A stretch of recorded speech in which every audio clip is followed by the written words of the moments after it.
Hello and welcome to the first ever episode of For Truck's Sake, where we'll be looking at what a career as a lorry driver actually looks like and whether it's a career any of us should be considering. Now, if you're watching on YouTube or listening on Spotify or Apple Podcasts, it's absolutely great to have you here, and do not forget to hit that subscribe or follow button so you don't miss any future episodes. And of course, to help our self-esteem a little on the back of what may be a pretty bumpy first episode. I'm Joe Forrester. I'm here with Louise Schofield and Beth Moore. We're going to get to know everybody in just a second, but in case you're wondering what this is all about, this podcast is part of Road and Load, a YouTube channel exploring the driver shortage and all the opportunities there currently are in the industry. So please do make sure you jump over there and subscribe.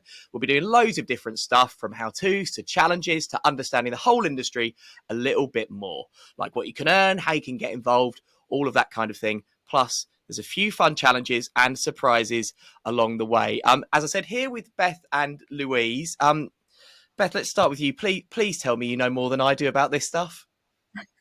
I would like to think I know a little bit. I have been working with Road and Load now for about a year. So I've had the chance to interview a few people and go out on site and get to know the truck world, which there's so much more to it than I ever had any idea about, to be honest.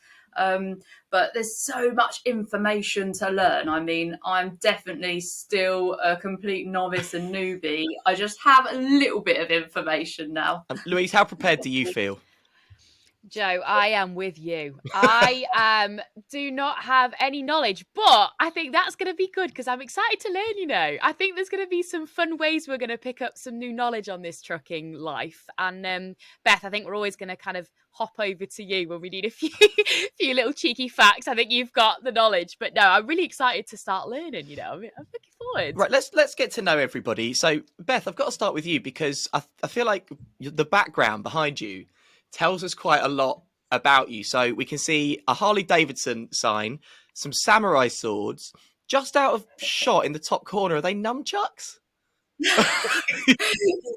That's a good shout. You've cracked it. I mean, tell us what's going on behind you.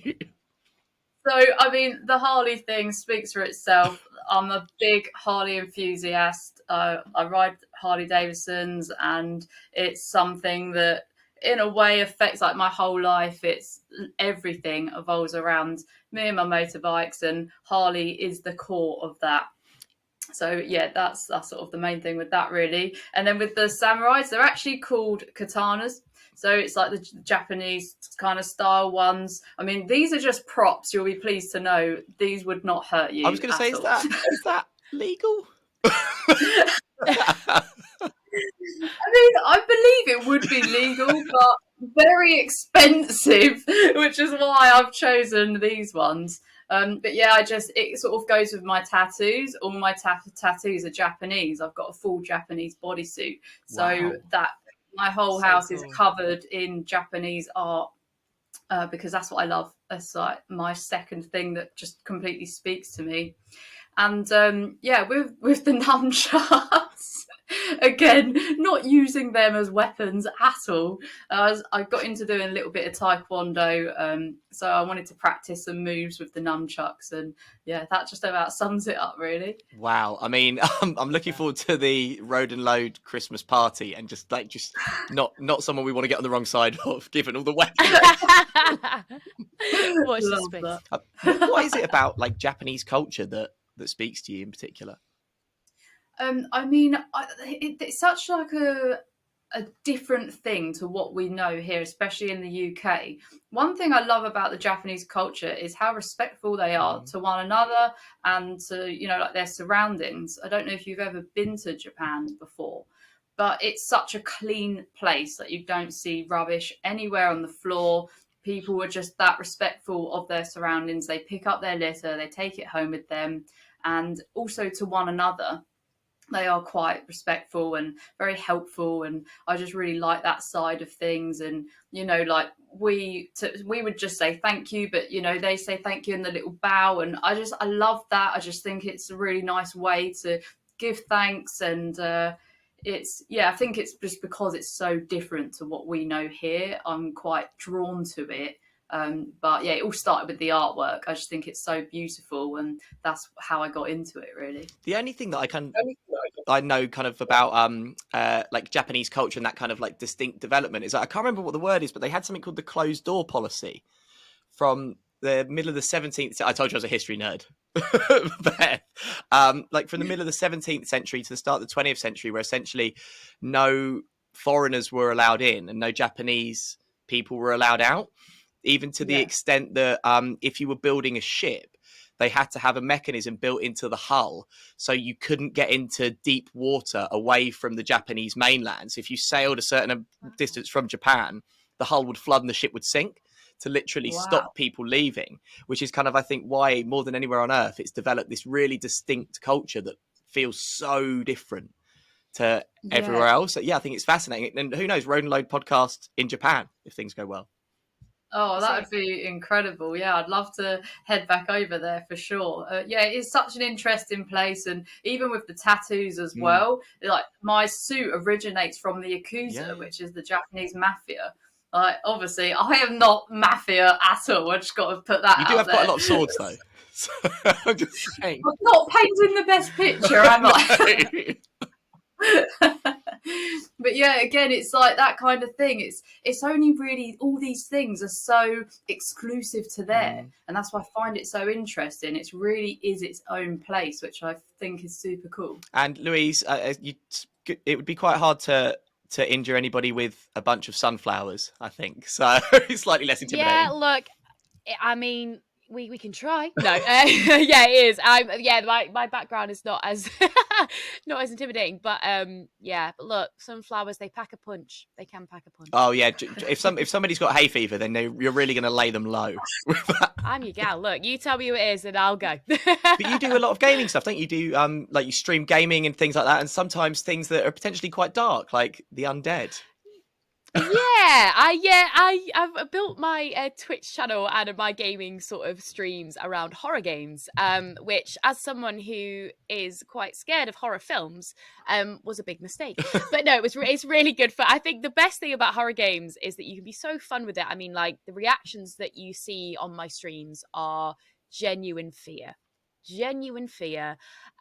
but they're so much fun, and I think like you can play around with them quite a bit as well, and I think it's a nice bit of an adrenaline rush for your evening. But was it kind of like a form of therapy for you if you're scared of horror films, and then to put yourself almost in a horror film by playing horror games, it kind of exercises the demons, or has it made it worse? Do you know what? Definitely, because a lot of the horror games that I play are point of view, so the camera, you are in the game basically.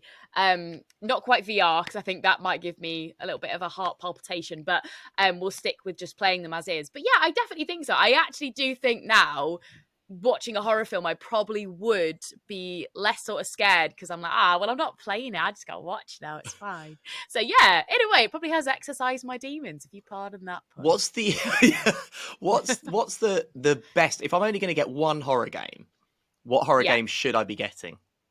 Oh, Outlast. You've got to do Outlast. You've got to do Outlast at least once. Like, it's just, Outlast 1 is just a classic. I mean, there's so many, and I think people would have different opinions on it, but I love Outlast. It's just brilliant. I mean, it's non-stop scares. You can't defend yourself. You just got to go in, run away from stuff and hide, which is probably the most scary thing. And all you have is like a video camera.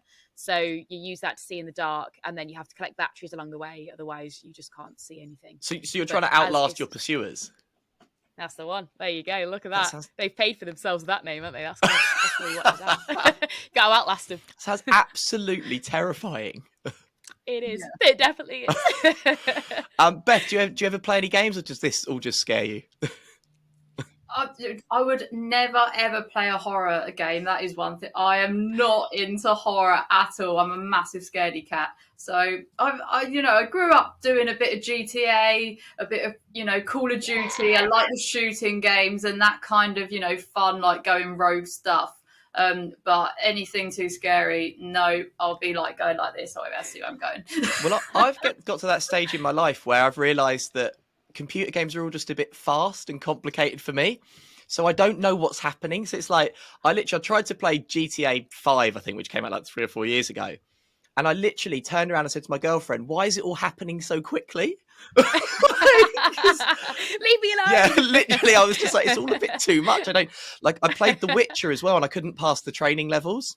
So I never actually got into the story. I kept trying to learn to swim and drowning, and I was like, oh, it's just... People are like, do you like The Witcher? I was like, I don't really know, because it won't let me play because I'm too bad. I'm under the water for most of it, so I'm not sure. Yeah. Right, guys, there is going to be a quiz testing you on your knowledge of the industry a little bit later on. As we said, pressure on Beth, because she's done a bit of stuff with Road and Load, so you, relatively to this podcast, are very much our expert. But Louise, what are you most looking forward to learning about with Road and Load? I think I'm really looking forward to learning about how diverse it is, because I think it's a different world for me, and I think with learning about a different world, you really do learn like cultural differences and different types of like working environments, things like that. And I'm so excited to kind of like get immersed in that and understand how it works, because I think it is quite a colourful industry, and I'm really looking forward to seeing how it differs from probably everyday life that I probably preconceived ideas that I have of trucking. So it'd be interesting to see how that kind of breaks those boundaries for me. Yeah, Beth, is it kind of similar for you? Yeah, 100%. When I first got into it, I would always think of, trucking as that typical thing. You go away for weeks on end and you have to sleep in your lorry, and it's a bit of a kind of, it's a lot of work and you're just always driving. But there's so much more than that.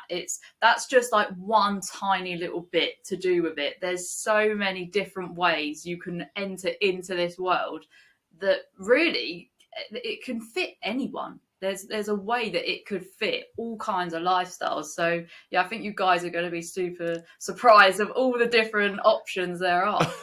Can't wait. Right, okay, so guys, without any further ado, let's jump in to the quiz.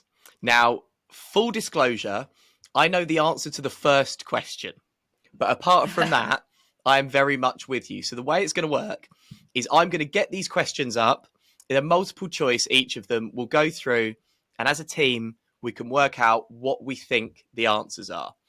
Okay, so the first one, and this is open to the panel, we can discuss. There's no rules or there's no conferring or anything like that.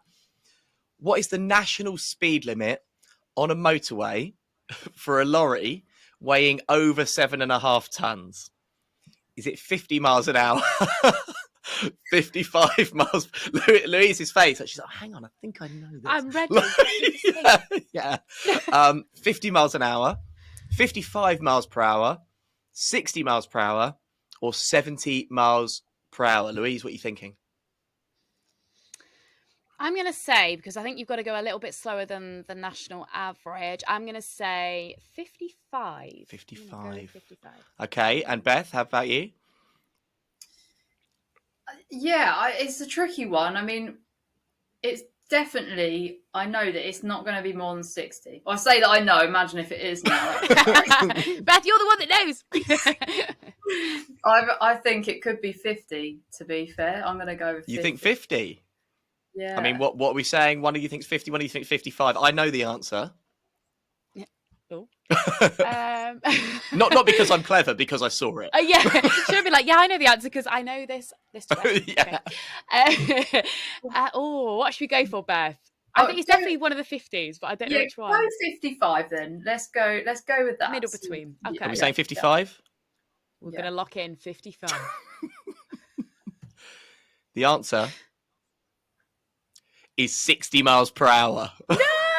Really? There we go. Oh. So that's crazy. It says here, be aware of and obey all speed limits on a motorway, and a lorry that's articulated towing a trailer or over 7.5 tons mustn't exceed 60 miles an hour. So if I see you doing 65, Louise, in your LGV. Yeah. Here we go. Right, so now I'm with you because that's the only one I knew the answer to. What colour is the auxiliary line on a 3-line braking system? I don't know what that means. Sorry, what? Yeah, all of us just went blank. Yeah, that was like we're asking the question to like a group of Labradors. All three of us were trying to understand human words. What colour is the auxiliary line on a 3-line braking system? Is it red, blue, green, or yellow? Beth, do you know what a 3-line braking system is? I actually have absolutely no idea, but when I get asked about wires and which one do you choose, for some reason my brain says red. I don't know why. I just feel like in films you would choose red. It's got nothing to do with it. Isn't red the wire that you don't cut because it like blows things up in the film? I don't know. Oh no! I feel like it's the trick. There's like red's like the warning as if you shouldn't, but actually that's the one. Yeah, There's a lot of pressure now. Yeah, Louise, have you got like? I've got no logic behind it. I'm happy to go with red as well. To be honest, I did think of red. I genuinely did think of red, to be honest with you. But Are we saying red? Yeah. Shall we lock in red? The answer is blue. Oh. So I'm gonna make things crystal clear now by telling you the logic here. It says if you're driving an articulated vehicle or a trailer combination, it's vital that you understand the rules that apply to coupling and uncoupling the brake lines. I won't be forgetting that. So, No. I got to just write that down. Oh god. When are air deflectors most effective? That can't be a real thing. It's an air deflector. Is it a fan? Yeah, what's that? When are air deflectors most effective? When there's a side wind, when there's a headwind, when reversing, when there's a strong tailwind. Oh, yeah, that makes sense, doesn't it? A tailwind, I reckon it's tailwind. Because, you know, when like you're driving down the motorway sometimes, if it is windy, or even if it's not, lorries move easily, don't because they're long and thin. Yeah, that is true. Exactly. It's something you're taught when you're learning to ride a motorbike, actually, because they can easily sway, or even as a cyclist, you're taught that you've got to be really careful when you go past them. So, I don't know. I think that could be a logical answer. What, tailwind? Yeah. Yeah, because it's like when you drive, when you drive from Leeds to like Manchester, then Liverpool through the Peak Districts, it's quite high up, it's quite windy. I don't know where I'm going with that, but like it's windy, isn't it? You just want to talk about your holidays, don't you? Yeah. Like when I went to the Peak District. Oh, it was lovely. I went to Liverpool. It was great times. So we saying tailwind? I'm going to agree with that. Yeah, that sounds logical to me. Can I just say, I don't know why, I think sidewind, but I've been outvoted. So Okay. I'm going to say tailwind. We're going to go tail. It's a headwind. Oh. Should we all just leave? Okay, never mind. I feel like the DVLA are going to listen to this and revoke our driving licenses. Air deflectors reduce wind resistance by streamlining the vehicle. They're most effective when there's a headwind. It also reduces the vehicle's fuel consumption. So handy these days. Oh, yeah, definitely. Love that. Right. So, hang on. Oh my God. Right. You're approaching a bridge that has no height restriction on it. What's the minimum height under the bridge? 3.6 meters, 4.4 meters, 4.8 meters, or 5 meters? Louise, your face said to me that you didn't understand the question. Neither did I. I was like, no, you know that meme where it's like loads of maths equations? Genuinely, that's what I felt like just then. I'd be like, what? You're approaching a bridge that has no height restriction. What's the minimum? So does that mean what's the smallest bridge before a height restriction happens? Yes, I'm not sure. Yeah. I have absolutely no idea on this one. I've got nothing. I mean, 3.6 meters, 4.4, 4.8, or 5. 4.8. 4.8 says Louise Schofield. Let's see if that's correct. Definitive answer. Oh, it's 5 meters. Oh. We're having an absolute... Like, truckers are going to be listening to this, fuming. With all these guys. The headroom under bridges in the UK is at least 5 meters unless otherwise stated. So you know when you're walking under there, you've got at least 5 meters. I mean, no one's 5 meters tall, unless it's the BFG. That's not an issue, is it? But... Right. We've got to get one right. Why should you carry out a daily walk round check before setting off? To check your route, to check for any parking violations, to check your schedule, or to check for any defects? It's got to be that, isn't it? It's got to be a safety issue. Yeah, yeah, for sure. You've got to know what problems lie ahead. Wise words. Thank you. I'll put it on my LinkedIn. We're saying to check for any defects. Okay. Yeah, let's do that I one. reckon so. Yeah. You won't believe this. We've got one right. Yeah. Yes! Woo! We win the podcast. You have a legal responsibility to make sure that your vehicle is fully roadworthy. Daily walk-around checks give you the chance to look for any defects with your vehicle. There you go. So you're Spot on. oh god, slight change of gear now. You're delivering boxes of chilled food to a supermarket. What specific training would you need? Hygiene procedures, ADR procedures, waste handling procedures, fuel efficient driving procedures. Oh, it's got to be hygiene, surely. Do we know what With ADR food. means? Do you know what ADR means, Beth? No, not a clue. I'm just going with the words I do know.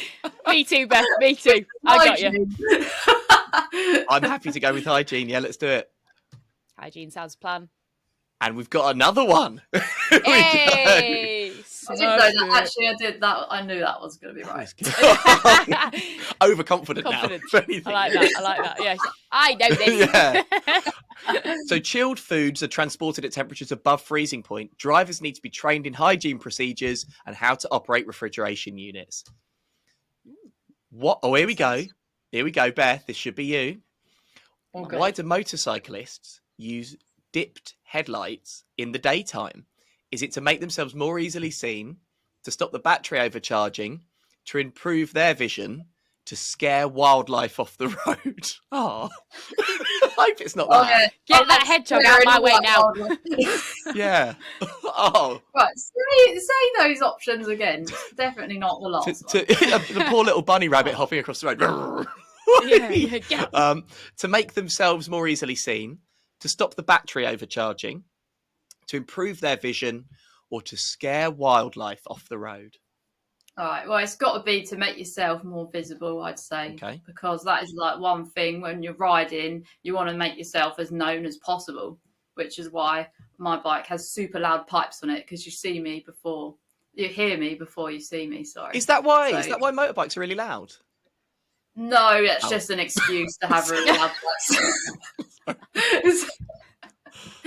Yeah, I reckon it's to be seen for Are sure. we It's got to We're be. having that, Louise, to defer to best knowledge? Yeah, absolutely. Let's go for it. You're not going to believe this. It is to scare wild. No, of course it's not. It's to make Ah! themselves more easily seen. It is absolutely right. A motorcycle can be lost out of sight behind another vehicle. The use of the headlights helps to make the motorcycle more easily seen. There you go. Yeah. Right, a couple more Cool. questions. So you're driving a lorry carrying a load that's 4.5 meters wide. Wonder what it would be. What's the maximum speed you're allowed to drive on a motorway? 10 miles an hour, 20 miles an hour, 30 miles an hour, or 40 miles an hour. The load is 4.5 meters wide. That's a rough morning, isn't it? What's the maximum speed you're allowed to drive? Sorry. Oh, that's a tough one.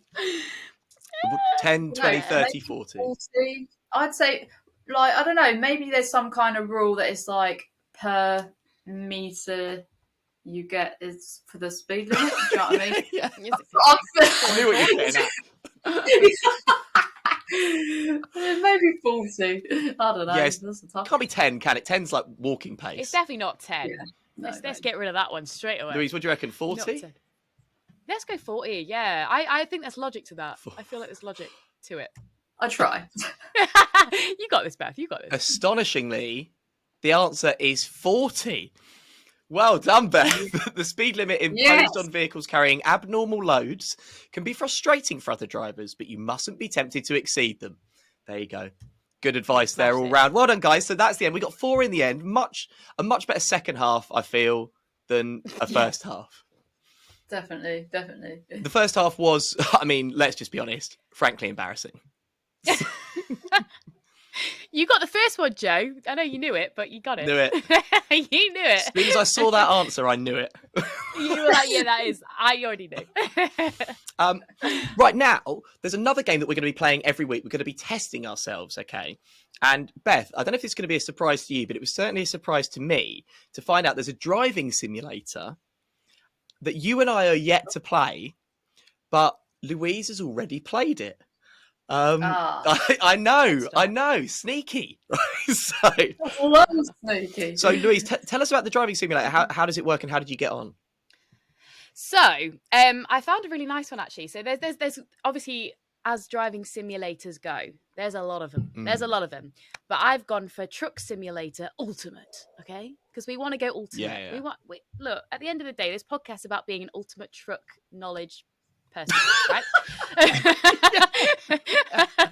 we need to go in the high end times, you know what I mean? So what this does, you can create a career. So you get to make a little avatar. So you get to put yourself in the driving seat.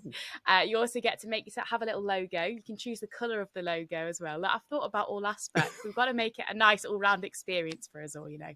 So yeah, so you pick your logo, and basically what you've got to do is you get a career mode, and you get a sort of task that you need to do. So each task can be delivering different types of kind of what the quiz has just spoke about, really. You have different types of ferrying different things around and thinking about the speed limit.